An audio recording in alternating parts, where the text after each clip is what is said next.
It is barely a few weeks now since the NNPC scandal dominated the news. But just as the storm hovering over the corporation seems to be ending, Nigerians are being treated to the scandal involving the former head of pension task team, Abdulrasheed Maina. Bolahon Giwa tells us more. You either kill corruption or corruption will kill your country. Of course, this is one of the quotes that reawakened our consciousness to the virus called corruption and the dangers it portends for the nation. These quotes no doubt endeared the masses to the APC candidates at the time, whom they campaigned and voted for in the 2015 election. Most Nigerians quickly joined the bandwagon and the perceived corrupt government was kicked out of power. But few months into the APC-led government, it also got embroiled in webs of scandal of its own, and the people's hope of having a sanitized nation free of corruption seems to be fading away.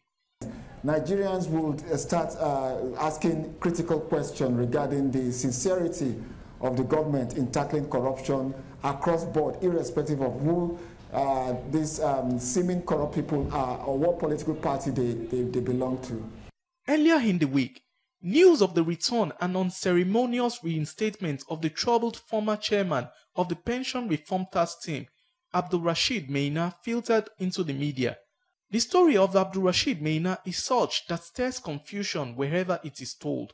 This is because of the controversies associated with his name. Trouble started for Maina back in 2012, when himself and former head of service Stephen Orosanye were accused of stealing pension funds recovered from looters. Maina, who suddenly became a wanted hunter by the Economic and Financial Crimes Commission, fled the country, stressing that his life was in danger. He was placed on the International Police Wanted list after a court issued to the EFCC a warrant for his arrest.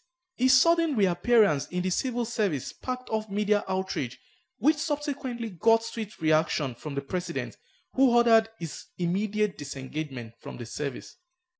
A new twist was introduced into the matter when his family alleged that the ruling party invited their son back home.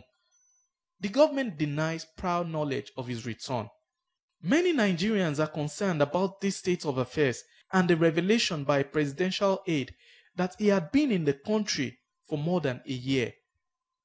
They questioned the deafening silence of the EFCC until last week.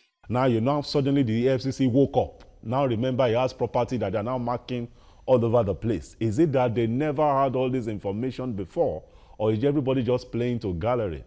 All these revelations have got Nigerians talking, and some are worried that the anti-corruption crusade of President Muhammadu Buhari might have been hijacked by corrupt elements. It's whitewash. Fighting for corruption is whitewash. This is the worst corruption time we've seen in this country. It is very clear to many Nigerians now. There is that perception of selective justice and selective prosecution of the anti-corruption crusade. It is also very clear that this bipolar approach to remedying corruption seriously stains the image of this administration.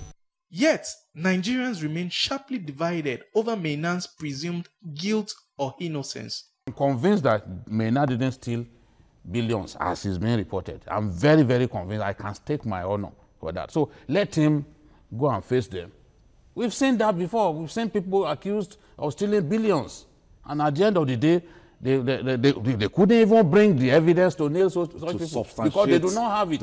It is not only unfortunate, it is even surprising that in this kind of period when you are now out to fight corruption, corruption in every ramifications, including corruption in the bureaucracy, that you could have somebody of this nature coming to outsmart the system. Abdulrasheed Maina may have been relieved of his appointment following the president's order, but all eyes remain focused on President Buhari to see how he will handle the Maina affair. Bolahon Giwa, TVC News.